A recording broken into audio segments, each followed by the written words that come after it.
Picture a pair of investors who each put the same amount of money into the market in January of 1994. The first investor spent his weekends reading annual reports, tracking company earnings, and actively managing a portfolio of individual stocks he had chosen himself.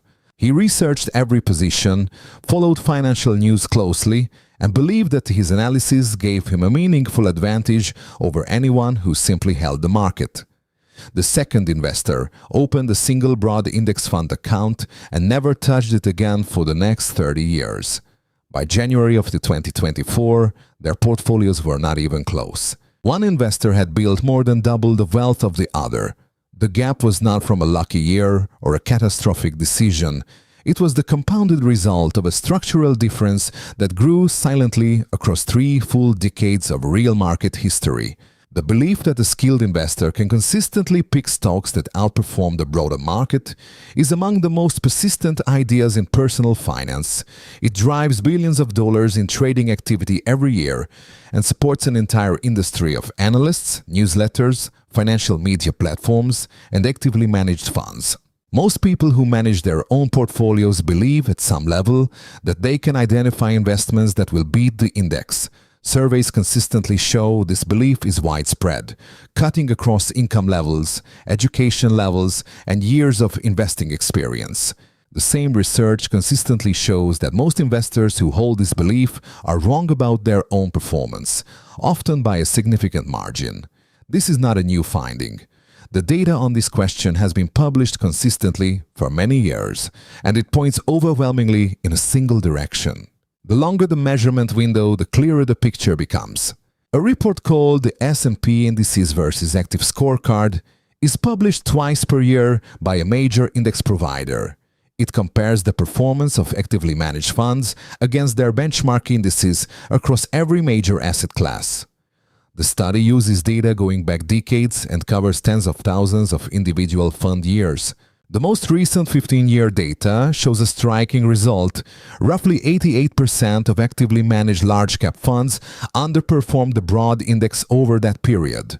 The 20-year data tells the same story. The failure rate climbs above 90%. These numbers hold across very different market environments, including bull markets and bear markets, periods of high volatility and extended calm, alongside cycles of rising interest rates and cycles of falling ones.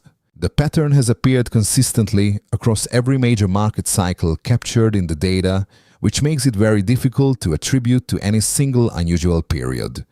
Some years produce better results for active management as a group, but those stronger years do not string together reliably enough to change the long-term outcome. A manager who outperforms during an initial stretch and then underperforms for the remainder of the decade has not delivered value relative to simply holding the index throughout, and the investor in that fund may not recognize the damage until years later. Warren Buffett made this argument with a formal public wager. He bet $1 million that a simple broad index fund would outperform any collection of hedge funds over the following decade. Protégé Partners, a professional investment firm with substantial resources, accepted the bet. They selected 5 funds of hedge funds, each managed by experienced professionals with access to the best available market information. The bet ran its full course, and the results confirmed the prediction. The index fund had returned approximately 125% over that decade. Those hedge fund portfolios averaged around 36%.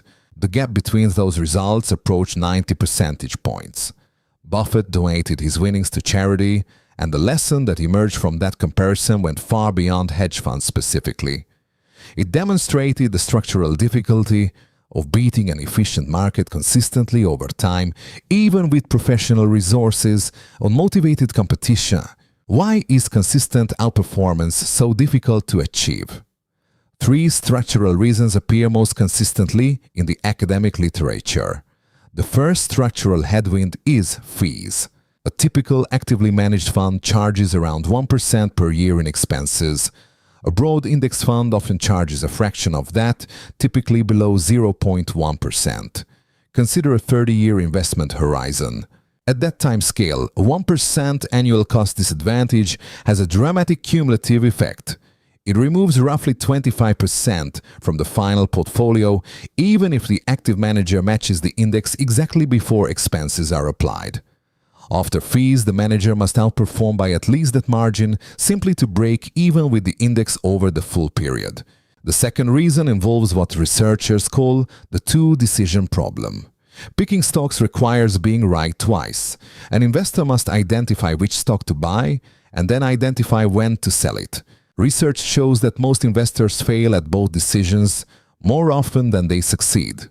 The well-documented tendency to hold losing positions longer than winning ones works against active investors in ways that are difficult to recognize from inside the experience. The third is market efficiency. Thousands of professional analysts and algorithmic systems price stocks continuously, incorporating new information almost instantly. The probability that an individual investor, or even a well-resourced fund manager, consistently finds mispriced opportunities that all those other participants have already missed is mathematically very low. And the cost of being wrong while searching for those opportunities is immediate and real. A direct comparison over 30 years makes the abstract argument concrete. Both investors begin from the same starting position on January 1st, 1994. Each has $10,000 to invest. Investor A places the money into a low-cost broad index fund. The annual expense ratio is approximately 0.04%. No further decisions are made, with no rebalancing and no reaction to market news. 30 years of holding without interruption. Investor B actively manages a portfolio of individual stocks. To give this investor a meaningful advantage, performance is set at the median of actively managed large-cap funds, which already places this investor ahead of roughly 88% of real professional fund managers. After realistic taxes on realized gains and standard trading costs, the net annual return lands near 7%. The 30-year period in question ran from January of 1994 through December of 2023. That span included the dot-com crash, the global financial crisis, and the pandemic decline of 2020. It was not a smooth or forgiving period. It included all of the volatility, the crises, and the uncertainty of a full 3 decades of market history. The broad market index averaged approximately 10.2% per year over that span. At that compound rate, the index fund investor's $10,000 grows substantially. The ending value is approximately $179,000. Investor B's annual return runs near 7%. That rate is applied over the same 30-year span. The ending value is approximately $76,000. The gap between those final outcomes is just over $100,000 from the same starting point and across the same decades.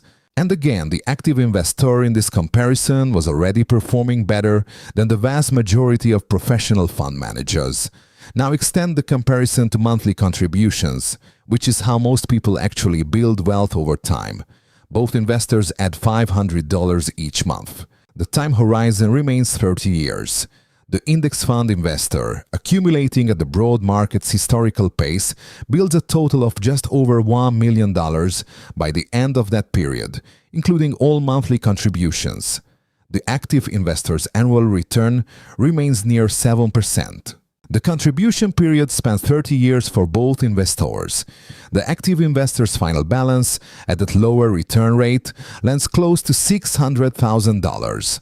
Nearly $500,000 separates those final totals from identical starting amounts and identical monthly contributions, not from finding better companies, not from more research or more effort, simply from paying lower costs and allowing market returns to compound without friction or interruption. Beyond fees and underperformance in fund returns, there is a third layer of cost that rarely appears in formal comparisons of active versus passive investing.